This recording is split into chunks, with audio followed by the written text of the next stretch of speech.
Bem-vindos ao podcast Muito Além do Gesso, o podcast da ortopedia. Meu nome é Leandro e juntamente com meus amigos ortopedistas André e Noel e com o reforço do Bruno e do Matheus, nossos apadrinhados, estamos aqui gravando o podcast Muito Além do Gesso. Obrigado a você que nos segue, seja nas mídias sociais, no nosso Instagram, podcast.ortopedia, e nas diversas plataformas de podcast. Nós temos uma surpresa, só que como toda boa surpresa vai ficar para o final do episódio. Então, para você que está aqui nos escutando, ouça até o final do episódio que a gente vai contar qual é a nossa surpresa, uma coisa legal que a gente vai fazer para você que está nos ouvindo. E hoje temos um convidado e eu vou passar a bola para o André para ele apresentar esse convidado aqui para a gente. Bom, senhores, muito boa noite. É uma honra enorme estar aqui com o meu amigo Julian. Julian é um super ortopedista de Brasília, especialista em joelho, especialista em trauma, que eu conheço já há muitos e muitos anos. É um desses irmãos aí de coração que a gente tem. Já viajamos bastante aí por cursos Brasil afora, até mesmo fora do Brasil. E uma coisa muito interessante que sempre me chamou a atenção no Julian, além de toda a competência dele, todo o conhecimento dele na ortopedia, são as atividades dele de fora da ortopedia. Julian trabalha em Brasília, gosta muito de vinho, tem uma veia empreendedora de gestão, é pastor da Igreja Sara Nossa Terra e, além de morar em Brasília, ele é gremista. Então, vamos explicar um pouquinho o Julian, vamos bater um papo com ele, um cara super bacana. Julian, uma honra enorme tê-lo aqui conosco. Por favor, se você pudesse apresentar, falar um pouquinho de você, e aí a gente já segue com o nosso bate-papo. André, uma honra minha estar participando desse podcast. Você falou que eu moro em Brasília, mas eu sou gremista porque a minha família, a minha origem toda é de uma cidade pequena no interior do Rio Grande do Sul que se chama Tupanciretã, né? E de lá os meus avós e os meus pais migraram para Brasília e eu acabei me ficando em Brasília, né? Então, vocês vão ver que eu não tenho nenhum sotaque gaúcho, mas o coração é gaúcho e eu sou gremista, né? O Dedé falou que eu sou ortopedista e eu acho que o pessoal que vem aqui nesse podcast, todo mundo é ortopedista, né? Então, sou ortopedista aqui em Brasília, me formei em Minas Gerais, voltei para Brasília para fazer a minha residência médica no hospital de base, né? No ano de... terminei a residência no ano de 2000 e iniciei a minha especialização em cirurgia de joelho em 2001 no HC em São Paulo. Foi uma especialização que eu fiz lá. Na época, o chefe do serviço era o Dr. Gilberto Luiz Camanho, né? Que era muito amigo do meu pai, que é ainda, né? Que eles são vivos os dois. Então, eles são muito amigos ainda. E depois disso, eu fui para fazer um estágio no Presbyterian Hospital em Nova York, e fiquei lá por um período fazendo a parte de artroplastia, que aqui em Brasília era muito pobre, ainda tinham poucas pessoas que faziam artroplastia de joelho aqui em Brasília, né? E voltei para Brasília e continuei trabalhando aqui. Eu acho que o trauma veio na minha veia com a minha formação no hospital de base, que é um hospital nível 1 em trauma, sempre teve uma veia de traumatologia muito grande, né? E eu assumi a chefia de um serviço quando eu voltei dos Estados Unidos, e lá eu tive que desenvolver, porque eu operava todos os casos de trauma que chegavam no serviço. Então, eu acabei me aprimorando muito, estudando muito, e entrando para a sociedade de trauma e me tornei especialista em trauma, entendeu? Então, essa é um pouquinho da minha história. Eu sou pastor da Sara Nossa Terra, que é uma outra atividade que eu exerço, não é uma atividade profissional, é uma atividade filantrópica. Eu estou na sede da Sara Nossa Terra nacional, que é no setor sudoeste aqui em Brasília. E eu pastorei uma equipe e tenho um culto que é quinta-noite, que é essa minha parte, vamos pôr assim, religiosa, né? A veia empreendedora, há alguns anos eu comecei a comprar umas franquias e tentar abrir, fazer negócio. Eu fui franqueado do France Café e hoje, atualmente, eu tenho um curso de pós-graduação na área de saúde que é uma escola grande que a gente tem aqui, tem 1.500 metros quadrados, né? Ela foca mais na parte de odontologia, mas a gente também trabalha em pós para biomedicina, enfermagem, e outras áreas também de saúde, para técnicos, pessoal da radiologia, que não é médico, né, que tá, e estamos ampliando aí esse negócio com um laboratório de dissecção de cadáveres que se chama ITC. Entendi. Legal, muito bacana, Cíntia. Quer ouvir mais sobre a parte que você, aí da sua de ser pastor? Acho que é super interessante, mas só focando um pouquinho na ortopedia hoje em dia, uma curiosidade, como está a tua distribuição em termos de cirurgia do joelho e trauma hoje em dia? Você faz bem mais joelho, faz mais trauma? Como é a tua rotina como ortopedista? Cara, minha rotina como ortopedista, ela se baseia no seguinte: eu sou sobreaviso do trauma no hospital que eu trabalho, maior que eu chefio, na terça, no sábado e no domingo, que são dias que eu estou mais tranquilo. Só que eu tenho uma equipe já que trabalha comigo, que foram residentes meus, né? Então, por exemplo, eu estou aqui na Chapada e só vou voltar no sábado à tarde. Então, eles ficam lá e tocam esse serviço se tiver algum trauma para responder. Então, eu faço a parte de cirurgia do joelho e trauma lá. A minha parte eletiva, basicamente, cirurgia de joelho, né? Então, eu brinco que o ganha-pão é o joelho, porque artroscopia, faço prótese, ligamento, osteotomia, aí vai, né? E a parte de trauma eu faço o que surge na porta, né? Então, eu tenho lá esses 3 dias e mais quarta-feira eu fico 12 horas de assistente do trauma no hospital de base, né? Que é o hospital nível 1 aqui, o maior hospital do Centro-Oeste, né? Então, eu fico de sobreaviso do trauma, que eu mais 2 colegas. Fica um de manhã comigo e o outro à tarde, mas eu fico o dia todo aqui. Né? Daí a gente faz umas 8, 9 cirurgias toda quarta-feira, o dia todo. Tá dando para ouvir aí que de vez em quando passa um carro aqui onde eu tô. Tá tranquilo, só não ser atropelado que tá tranquilo. Ó, você sabe que tem um dizer que eu gosto bastante, né? Que você só pode pedir para uma pessoa trabalhar com você ou te fazer um favor se ela é uma pessoa ocupada, porque ele é o cara que executa. Se é um cara muito tranquilo, não é o cara para você pedir para fazer alguma coisa. E eu tô vendo que você é um cara que... Você tem algum horário que você dorme, não? Rapaz, eu durmo pouco, entendeu? Mas eu sempre fui assim, então eu não esquento muito a cabeça, não. Né?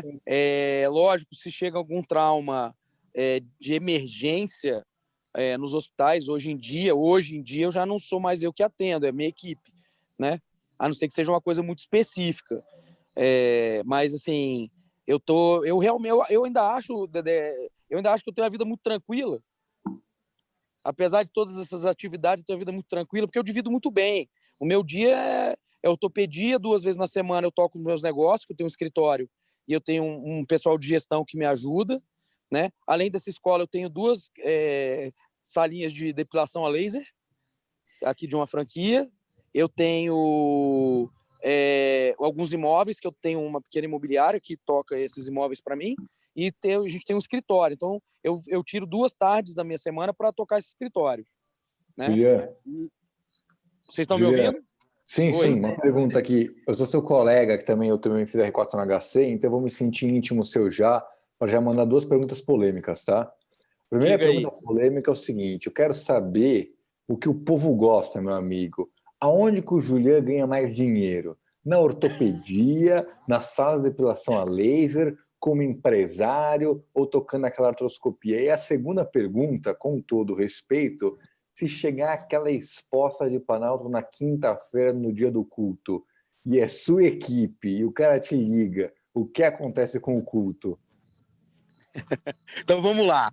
Já que o povo quer saber, bom, onde eu ganho mais dinheiro hoje, eu ganho mais dinheiro nos meus negócios. É o que me gera mais renda. E eu não preciso exigir, não me exige tanto tempo, né? A ortopedia é minha paixão, não vou largar isso nunca. Então, assim, eu gosto, eu faço. Às vezes eu tenho os meus assistentes falam, para que você vai operar isso? Eu falo, cara, eu gosto de fazer. Desculpa a palavra, mas eu acho que pode aqui, não tem censura. O tesão é esse, entendeu? Você tá lá. E se chegar exposto na quinta-feira, sendo um amigo meu, o culto tem 2 pastores, entendeu? E eu ainda tenho a minha esposa também que está lá e a esposa do outro pastor também. Então, se eu tiver que sair alguém, o culto vai acontecer, entendeu? Mas graças a Deus nunca aconteceu. De eu ter que sair para uma urgência tem o assistente naquele horário do culto, né? que é só 1h30 que eu fico lá. Então, graças a Deus, nunca rolou de eu ter que abandonar não, o meu barco lá. Graças a Deus. Eu acho que Deus protege, acho que Deus abençoa e nunca aconteceu. Deus protege e ajuda os residentes e os assistentes no culto, né? O residente Sim. porque faz um monte de coisa errada e graças a Deus dá tudo certo, né? E o assistente do culto porque se chega alguma coisa, você tem um guerreiro lá que pelo menos vai conseguir terminar o culto. Eu já fico mais tranquilo. Não, mas isso. Assim, o engraçado de você ser médico em uma comunidade pequena, a igreja acaba sendo uma comunidade pequena, né? Que você lá na igreja eu não sou ortopedista, entendeu? Eu sou o doutor Julian. Então, assim, Covid, liga pro Julian. Gripe, liga pro Julian. Enxaqueca, liga pro Julian. Entendeu? Tá com gastrite, liga pro Julian. Então acaba... deve ter sido um ano de muito trabalho, hein, Julian? Com esse Covid aí, deve ter sido terrível. Rapaz, eu tive que estudar tanto esse negócio para poder explicar para as pessoas, né? E a gente tinha um viés aqui, até político, porque a igreja aqui em Brasília ela é muito grande. São Paulo ela é grande, mas aqui em Brasília ela é muito grande. Então ela tem uma força dentro do segmento evangélico aqui muito, muito grande, até para abre igreja, não abre igreja, o que tem que ter na igreja para poder ter segurança para o pessoal. Então, assim, foi tenso, porque assim, realmente eu tinha que estudar, porque as pessoas vinham me perguntar, né? E na igreja eu também tenho o chefe, que é o bispo da igreja, virava para mim e falava, e aí, pode ou não pode? Eu falei, calma que eu vou ver e já te falo. Julian, o que é mais difícil, ter um R+, que fica no seu cangote, ou o bispo perguntar se pode abrir igreja ou não? Rapaz, é mais difícil o bispo perguntando se pode abrir igreja ou não, até porque se tem um R+, você estuda, você entuba ele, né? Agora o bispo, daí você não pode, né? Tem que ter o respeito, e aí você tem que obedecer e tem que se virar. Julian, é complicado. Conta pra gente essa parte, vamos falar primeiro essa parte religiosa. Como que isso surgiu? Como que você chegou a ser pastor? Como é que foi essa sua aproximação? Ou ela já existia? Enfim, conta pra gente um pouquinho disso. André, eu fui criado na Igreja Batista, tá? E quando eu voltei para fazer a residência, quando eu estava no meu R2, eu comecei a frequentar a igreja mais, a igreja muito. E a igreja tinha uma obra social e ela precisava de um médico, entendeu? Daí eu comecei a me envolver com isso e o pastor da igreja me conhecia desde criança. E aí ele começou a ver que eu era um médico, daí eu acabei me tornando, dentro da estrutura da igreja, um diácono, que é um oficial da igreja, né? É uma pessoa que tem algumas funções da igreja. E eu era muito jovem com isso, e eu fui me envolvendo muito. Eu casei, minha esposa também é evangélica, e ela também é bastante envolvida, e nós começamos a fazer curso de teologia, tá? Primeiro nós fizemos uma pós-graduação em aconselhamento pastoral para poder aconselhar as pessoas. Nós não éramos pastores, né? E começamos a fazer, eu fiz o curso de teologia em 2004, 2005, que eu comecei, 2005. Mas ainda assim eu não era pastor, né? Aí, mais ou menos nos idos aí de 2011, eu comecei a pastorear na igreja como pastor leigo, que eles chamam, sem ser os pastores oficiais, isso na Igreja Batista. Eu sou muito amigo dos genros, que são da minha idade, do bispo Robson Rodovalho, que é o fundador da Sara Nossa Terra. Eles são meus amigos de sair, da vida, né? Até por esse viés da religião, a gente acabou se tornando muito próximo. E o que aconteceu? Eles me convidaram a fazer um trabalho na Sara Nossa Terra, trabalhando com casais, e eu acabei sair da Igreja Batista, pedi desligamento e me filiei à Sara Nossa Terra. E aí lá, assim, eu comecei a desenvolver mais o trabalho de pastor mesmo, de ter equipe, e ter o culto, e ter um monte de responsabilidade, que são responsabilidades bacanas, que eu acho, pelo menos, cada um, né, tem o seu viés aí religioso ou filantrópico, não sei, né?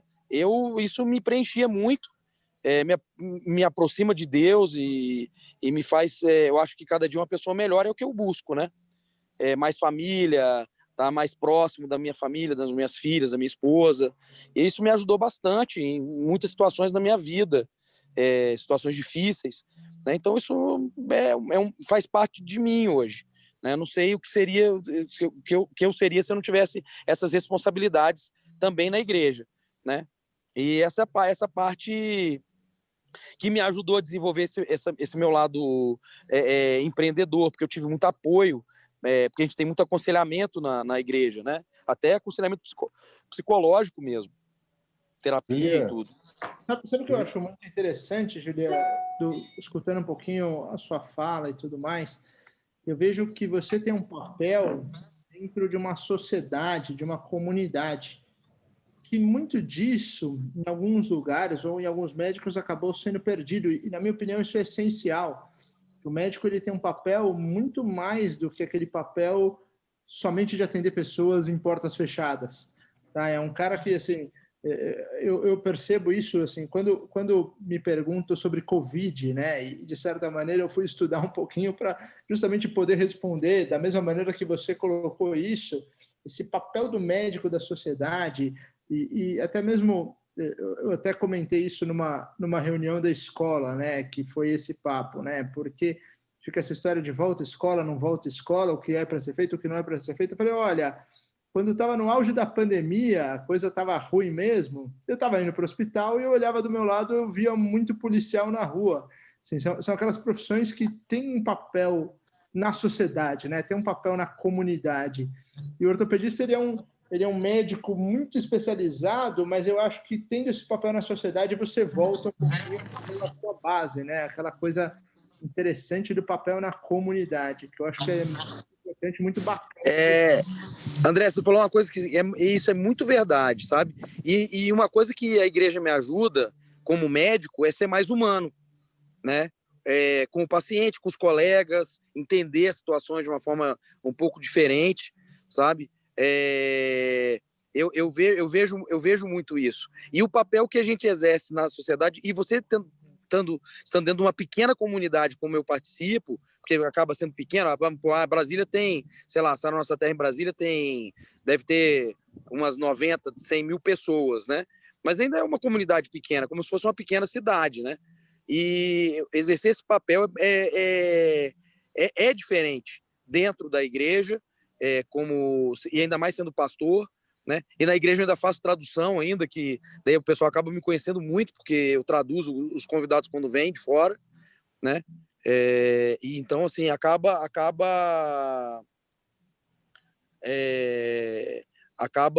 me ajudando a me tornar uma pessoa mais humana, mais próxima, querer estar mais próximo do paciente, mais próximo das pessoas. Julia, você falou muito de saúde mental, o quanto que a religião te ajuda a focar, né? E te ajuda na sua vida hoje em dia. Eu não sei se você quer compartilhar ou se você teve algum momento ruim ou difícil quando você saiu da sua casa e foi fazer residência em outro lugar, ou mesmo durante a residência, sabe? Todo mundo tem seus momentos difíceis, né? E você falou que sua trajetória na religião começou um pouco depois. Não sei se você quer fazer algum comentário disso, tipo algum dark time lá no seu R1 que você falou, cara, se eu passar daqui, que eu vou virar pastor. Não, eu vou te falar que foi um pouco o contrário. Então eu vou te contar a história. Eu fui adolescente na igreja até mais ou menos eu ter uns 15 anos, tá? Depois eu parei de frequentar a igreja. E eu passei no vestibular com 17, fui morar em Minas, tá? Eu me formei em Alfenas. E daí eu fiquei 6 anos lá afastado e caí na manguaça, caí na vida lá, né? E fiquei muito afastado da igreja. O que me trouxe de volta para a igreja, na verdade, foi realmente a vida que eu estava levando. Eu não tinha sido programado para aquilo, né? Eu fui criado na igreja. Então, o que me fez voltar para a igreja foi uma necessidade. Eu não passei por um período ruim, não passei por uma situação muito difícil. Eu tive as minhas dificuldades. O meu pai entrou numa campanha política quando eu estava no final da faculdade, minha faculdade era privada, e eu tive que me virar lá, fazer plantão e tal. Mas, assim, isso aí faz parte da vida, eu acho. Não dá nem para reclamar, sabe? Eu acabei voltando, querendo voltar para a igreja, para encontrar algum propósito na minha vida. Que eu estava achando que a minha vida, apesar de ser médico, apesar de eu estar indo bem, de eu ter passado aqui no hospital de base, eu passei em quinto lugar na residência, depois eu fiz um concurso para o serviço público aqui, eu passei em segundo lugar no primeiro concurso, em quinto no segundo concurso, entendeu? Eu estava indo muito bem a vida, mas assim, eu queria um propósito maior, eu queria alguma coisa a mais para minha vida. Muito bacana. Eu acho que foi isso que me levou de volta para a igreja. Legal. Julia, você sabe que assim, eu primeiro queria fazer um comentário que eu não consigo parar de pensar. Eu sei que você conhece bem o André, não conhece tanto eu e o Noel, mas a gente é judeu assim como o André, né? Eu fico pensando assim, nós estamos aqui 3 judeus e um pastor, parece o começo de uma piada até. Parece. Bom, mas eu vou te falar, eu tenho muito amigo judeu, eu tenho amigos israelenses que moram em Tel Aviv. Amigos, assim. E agora as minhas filhas... Hã? 3 judeus e um pastor na Chapada dos Veadeiros. É o começo de qualquer piada do... É o começo de qualquer piada. O pastor está na Chapada dos Veadeiros ainda. Esse pastor está com más intenções, né? Uma pergunta para você, Juliana. Eu fico curioso, uma coisa que eu queria que você comentasse, como é a questão para você dos pacientes em relação a você ser pastor? Porque, querendo ou não, na hora que você vai, principalmente passar por uma cirurgia, você tem uma coisa mais grave, é um momento de muita fragilidade para o paciente, né? E muitos pacientes, tanto com certeza os mais religiosos, mas mesmo os menos religiosos, é uma hora que você se volta um pouco para a religião, muitos pacientes rezam, né? Então, eu queria saber como funciona isso. Você acha que os pacientes têm mais confiança de operar com você por você ser pastor? Você acha que isso te influencia positivamente no teu consultório, na tua relação com os pacientes? O que eu tento fazer é não deixar que isso influencie. Eles acabam descobrindo que entram nas minhas redes sociais e acabam vendo que eu estou lá na igreja e tal. Mas a maioria deles, a maioria dos pacientes gosta dessa mesmo que os que não são evangélicos, eles gostam de que o médico tenha uma religião, sabe? Eu sou uma pessoa muito respeitosa, com credo, com opção sexual da pessoa, sabe? Eu não entro nesses assuntos de forma alguma dentro do meu consultório, tá? Tenho muitos pacientes que se tornaram amigos que não tem nada a ver com a minha religião e nem com outras opções que eu tenho para a minha vida. E então eu vejo isso de uma forma muito positiva, sabe? Muito positiva mesmo. Eu acho que os pacientes eles gostam disso, né? E assim, isso eu tento criar um ambiente para o meu paciente de acolhimento, né? E eu não coloco muita religião, não. Às vezes tem alguns que pedem, falam assim, doutor, faz uma oração aqui. Eu falo, faço uma oração, isso não tem problema. Mas também se o paciente não pedir, eu não vou me oferecer para fazer, entendeu? Porque eu acho que não cabe ali naquele ambiente, é um ambiente profissional. Juliana, e eu consigo separar bem essas duas coisas. Juliana, tem uma lenda na ortopedia brasileira que Brasília é só concurso público e que não tem paciente particular, porque Brasília é conhecido, né, capital, por ter muita coisa de concurso público. Você vai no metrô, tá todo mundo estudando a apostila de cursinho para direito, né? Essa é a lenda, isso eu acho que é verdade, né? E aí, tem paciente particular em Brasília ou não? Rapaz, tem. Pior é que tem. A gente trabalha, como eu trabalho com o hospital, e o hospital atende convênio, a gente tem muito paciente de convênio. A vantagem de Brasília, uma vantagem e uma desvantagem, é que ao invés de você ter 30% da população com plano de saúde, aqui em Brasília esses números chegam a quase 50%, tá? Então eu tenho, e na região central, ali no plano piloto, esse índice é mais alto ainda. Então, assim, você tem muito paciente privado de convênio em Brasília, tá? E os hospitais, eles vão muito bem. Tanto é que a medicina aqui, ou ela é 100% pública ou 100% privada. Eu tenho um consultório, eu tenho 2 clínicas, tá? E eu tenho um consultório onde eu faço medicina privada, só paciente particular. Onde eu faço as minhas cirurgias particulares e tudo. Mas como eu atendo nos hospitais, por ter as clínicas nos hospitais, eu também atendo paciente de convênio, que acaba me dando um volume, entendeu? Então, assim, isso para mim é vantajoso aqui. Eu vejo o pessoal do Rio parecido com Brasília, o Rio de Janeiro, sabe? A gente tem os colegas... O pessoal do Rio tem reclamado muito sobre a prática na ortopedia. O que você diz de Brasília? Eu sei que você, graças a Deus, graças a Deus, ó, já comecei uma intervenção divina aqui na minha frase, né? Você é judeu, cara. Judeu tem que agradecer. Exato. Eu agradeço e peço o tempo inteiro, né? Mas, enfim, graças a Deus tá indo tudo bem em Brasília e tal. Mas, tipo, em geral, aí, pra Deixa eu te galera falar, da o meiuca. que está acontecendo em Brasília? Nós que já estamos estabelecidos, nós somos os donos já dos serviços, né? O pessoal que está chegando está tendo um pouco de dificuldade. E o pessoal, tem pouquíssimos ortopedistas em Brasília que atendem só particular. Tá? Dá para contar no dedo da mão. Os que atendem só particular, entendeu? A maioria atende plano de saúde. A maioria atende convênio também. E eles têm o concurso do SUS, a maioria também. Os bons ortopedistas referência, eles têm concurso do SUS também em Brasília.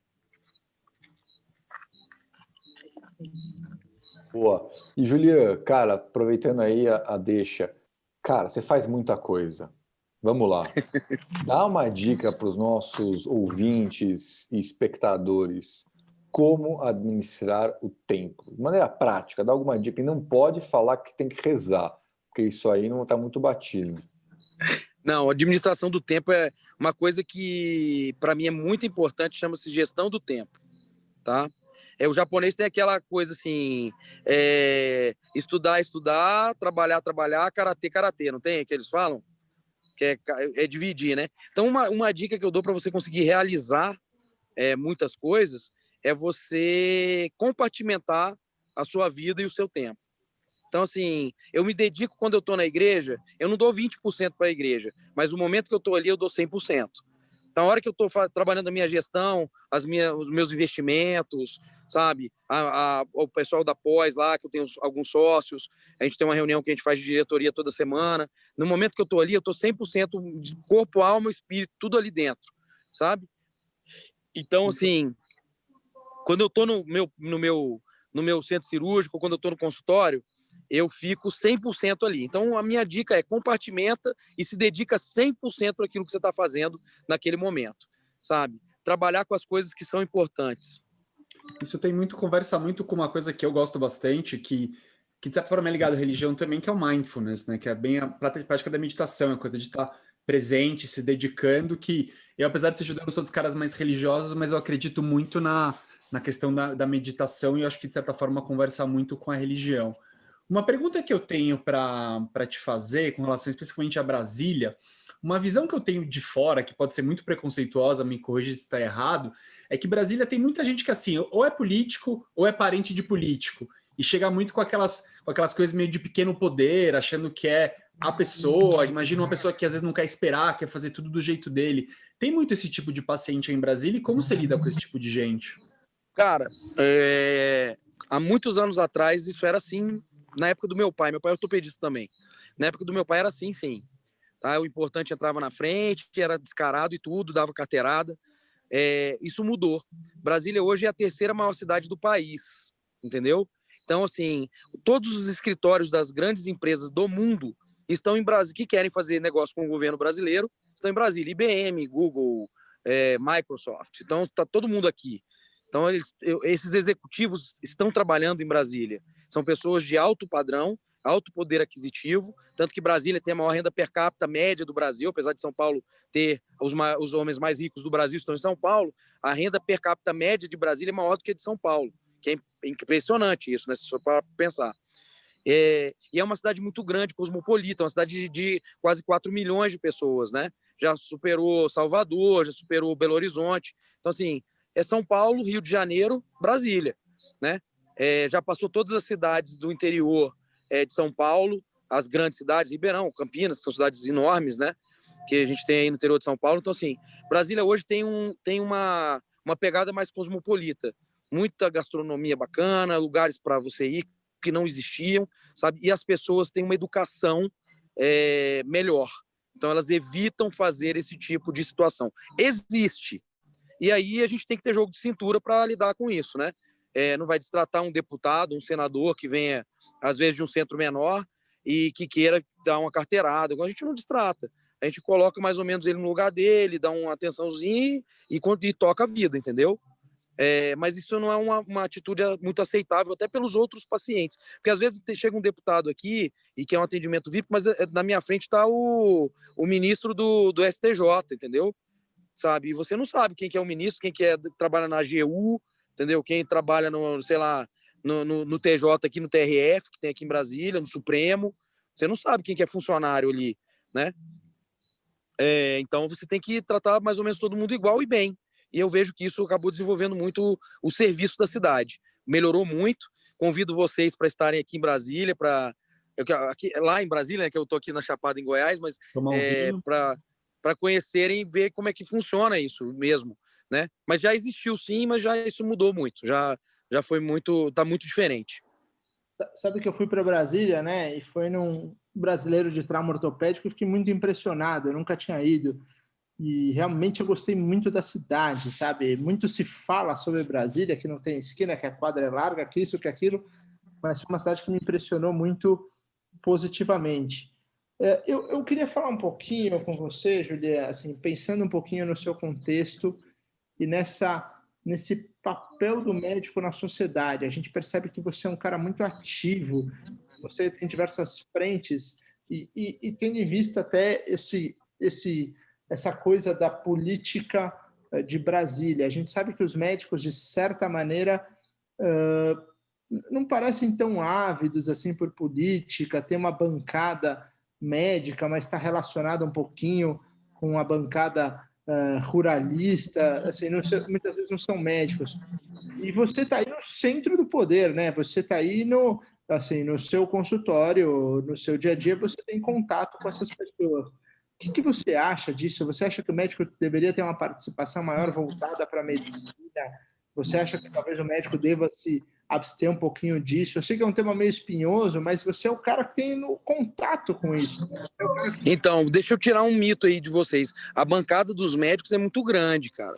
Para vocês terem uma ideia, para derrubar o ato médico no Congresso, todas as outras especialidades, ou enfermagem, fisioterapia, fono, todos eles tiveram que se unir, porque eles têm muito poucos deputados, para poder derrubar o ato médico e ainda se encampar dentro da esquerda, entendeu?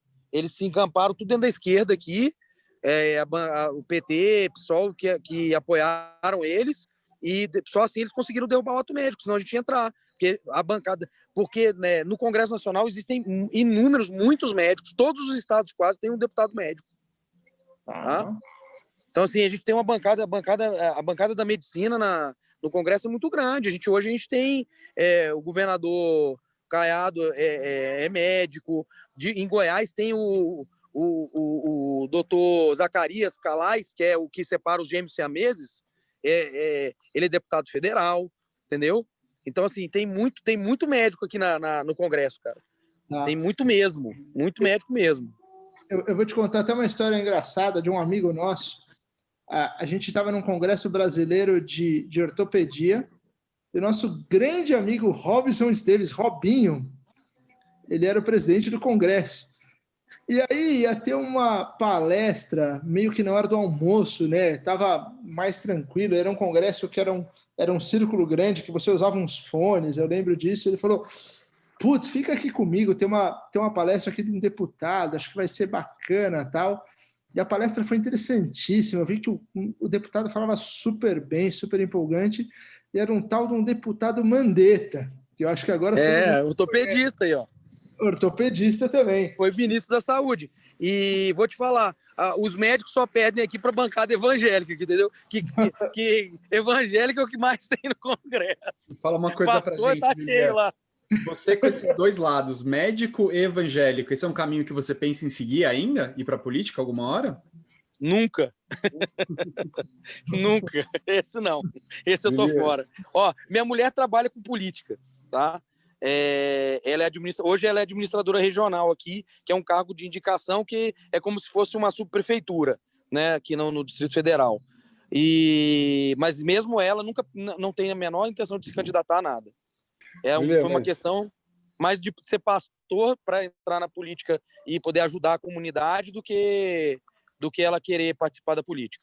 Mas, Júlia, fazendo uma crítica construtiva a nós ortopedistas, né? A gente sabe que você não tem desejo de ir para a política, a gente não vai defender aqui XYZ, mas, por exemplo, a gente viu que o Mandetta chegou a um cargo super alto, né? Ministro da Saúde, acho que o máximo da área da saúde que alguém pode ter, né?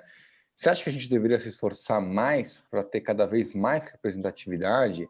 Você acha que a sociedade, você acha que muito além do gesso aí devia pensar em se posicionar politicamente? Porque a gente vê que nos Estados Unidos isso é super forte, né? E eles conseguem muitas coisas boas. Ou você acha que deixa a bola rodar aí? Não, vou falar assim, eu não tenho essa veia, tá? Mas eu acredito no projeto político. Tanto que nós, na Sara Nossa Terra, nós temos um projeto político nós temos um deputado distrital aqui. E a gente elege um deputado todo o mandato, porque a gente vê que existe a necessidade até de defender nossos interesses, entendeu? E ajudar a comunidade. Eu acho que dentro da ortopedia, ou mesmo dentro da bancada médica, a SBOT tinha meio que a obrigação de formar um deputado todo o mandato, cara. Eu acho que a gente precisa de ter representatividade, sabe? Você está falando dos Estados Unidos, quem defende os nossos interesses no meio político são os deputados, meu. Eles é que fazem diferença para nós. A gente tem que ter essa representatividade. Você teve contato com algum lobista da área médica aí?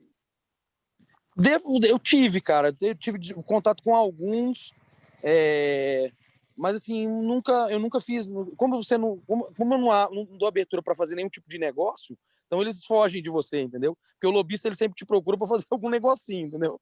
E como eu tenho os meus negócios são fora da área da medicina, não tem nada a ver com a igreja, entendeu? São negócios que eu fui fazendo, algumas franquias, algumas coisas que eu fui aprendendo, né? Porque eu entendi uma coisa, eu não sou judeu, então eu não sei juntar dinheiro, entendeu? Então eu preciso botar meu dinheiro num negócio, senão eu gasto, né? Mas acho Judeu que você sabe juntar dinheiro. Bem, viu, Juliano?